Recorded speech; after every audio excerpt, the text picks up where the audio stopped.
बीर बिलिंग में आज मेरा तीसरा यानी कि आखिरी दिन है। जिन लोगों ने मेरे पिछले 2 व्लॉग नहीं देखे, मैं उनको ये बताना चाहता हूँ कि पिछले 2 दिनों में मैंने यहाँ क्या किया। रात भर एक थकान भरा सफ़र करने के बाद इन पहाड़ों को देखते ही मेरी थकान दूर हो जाती है और मैं 4 किलोमीटर की वॉक करता हुआ पहुँच जाता हूँ बीर।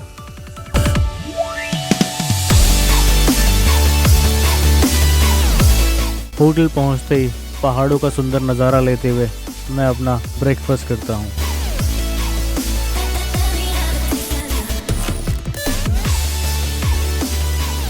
और बीर में मेरा पहला दिन निकलता है इन मोनेस्ट्रीज को एक्सप्लोर करने में और शाम को बीर की लैंडिंग साइट पर।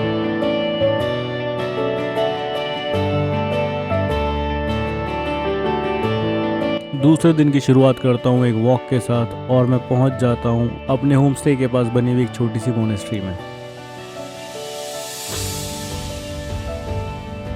इसके बाद मैं निकल पड़ता हूँ बीर बिलिंग का एक हिडन वाटरफॉल घूमने के लिए और जैसे ही मैं इस वाटरफॉल पे पहुँचता हूँ मुझे देखने को मिलता है और बदले में नेचर अपनी सबसे खूबसूरत मुस्कान आपको दिखाती है।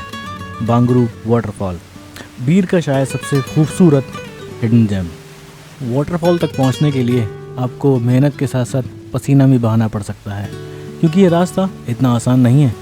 बड़े बड़े पत्थर, फिसलन भरी चट्टानें, उनको पार करते हुए जब आप आगे पहुंचते हो तो आपके सामने होता है एक खूबसूरत बांगरू वाटरफॉल।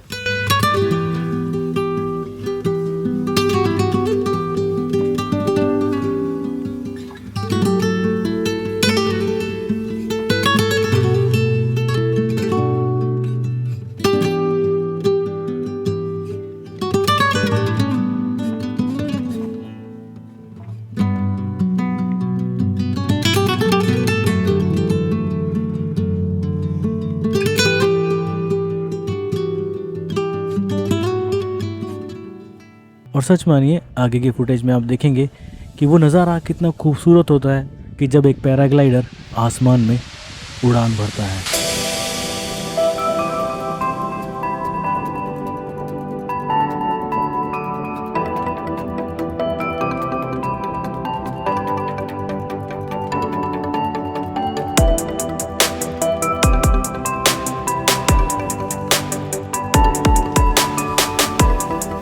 तीसरे दिन मैं निकल पड़ता हूँ बीर से थोड़ा दूर ताशीजोंग मोनेस्ट्री जो कि पालमपुर के रास्ते में पड़ती है। ये है ताशीजोंग मोनेस्ट्री और तिब्बती भाषा में ताशी का अर्थ होता है सौभाग्य, मंगल, शुभता और जोंग का मतलब होता है घाटी यानी कि एक सुरक्षित स्थान। तो ताशीजोंग का मतलब है द ऑस्पिशियस वैली, ऐसी घाटी जहाँ शांति, आशा और आध्यात्मिकता एक साथ बसती है। लेकिन इस जगह की कहानी इतनी शांत नहीं है जितनी शांति आज दिखाई देती है। 1960 के दशक में हिमाचल प्रदेश की इन शांत वादियों में द्रुक्पा काग्यू परंपरा के महान गुरु द्वारा इस आध्यात्मिक बस्ती की नींव रखी गई और यहीं बना ताशीजोंग मोनेस्ट्री। यह सिर्फ पत्थरों दीवारों की बनी हुई एक मोनेस्ट्री नहीं है, ये उन लोगों के लिए नया घर था जो 1959 में तिब्बत से माइग्रेट होकर यहाँ आए थे, जहाँ उन्होंने अपने टूटे हुए सपनों को फिर से जीना शुरू किया। आज सालों बाद भी वही परंपरा उसी श्रद्धा के साथ आगे बढ़ रही है। यहाँ छोटे छोटे बच्चे बहुत कम उम्र से ही मॉन्क बनने की शिक्षा लेते हैं। वो सिर्फ किताबें नहीं पढ़ते हैं बल्कि धैर्य रखना सीखते हैं, अनुशासन सीखते हैं, करुणा सीखते हैं, ध्यान लगाना सीखते हैं और सबसे ज़रूरी बात वो धीरे चलना सीखते हैं। एक ऐसी दुनिया में जहाँ हर कोई आगे निकलने की दौड़ में है।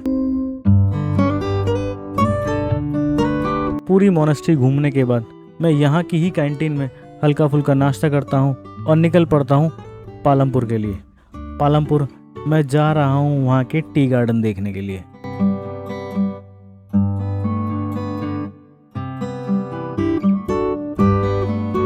वहाँ पहुँचते पहुँचते मुझे बहुत तेज़ भूख लग जाती है और मैं सोचता हूँ क्यों ना न्यू गर्ल कैफ़े चला जाए और यहाँ पर अपनी भूख मिटाई जाए। और मैं यहाँ पर एक सॉलिड लंच करता हूँ और निकल पड़ता हूँ आगे।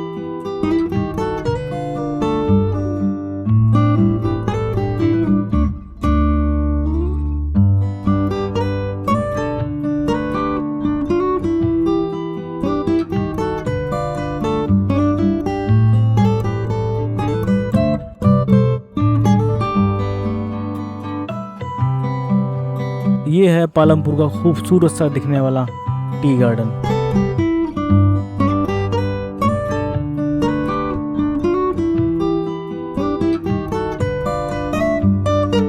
अब टाइम हो चला था इन खूबसूरत से नज़ारों को पीछे छोड़ते हुए वापस दिल्ली जाने का।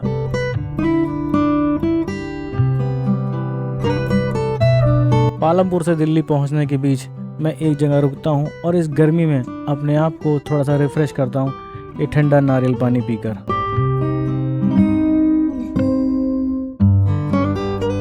ये है बीर में शाम का एक बेहद ही खूबसूरत नज़ारा। अब बारिश के आसार हो रहे हैं।